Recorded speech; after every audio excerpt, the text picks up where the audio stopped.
കോഴിക്കോട് പന്തീരങ്കാവിന് സമീപം കൈമ്പാലത്ത് ബസ്സിനടിയിലേക്ക് തെറിച്ചു വീണ ബൈക്ക് യാത്രികന് ദാരുണാന്ത്യം.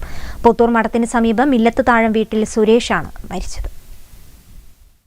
ഇന്നലെ രാത്രി 8 മണിയോടെയാണ് അപകടം സംഭവിച്ചത്.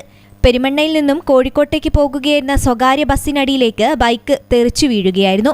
മാങ്കാവ് ഭാഗത്തു നിന്നും പന്തീരങ്കാവ് ഭാഗത്തേക്ക് വരികയായിരുന്ന ബൈക്ക് നിയന്ത്രണം വിട്ട് ബസ്സിനടിയിലേക്ക് വീഴുകയായിരുന്നുവെന്ന് ദൃക്സാക്ഷികൾ പറയുന്നു. ഈസ്റ്റ് കൈമ്പാലത്ത് വെച്ചാണ് അപകടം സംഭവിച്ചത്. ബസ്സിനടിയിലേക്ക് വീണ സുരേഷിന്റെ ദേഹത്തിലൂടെ പിൻചക്രങ്ങൾ കയറിയിറങ്ങിയാണ് മരണം സംഭവിച്ചത്. അപകടത്തിൽ ഗുരുതരമായി പരിക്കേറ്റ സുരേഷിന്റെ മരണം സംഭവ സ്ഥലത്ത് നിന്ന് തന്നെ സ്ഥിരീകരിച്ചു.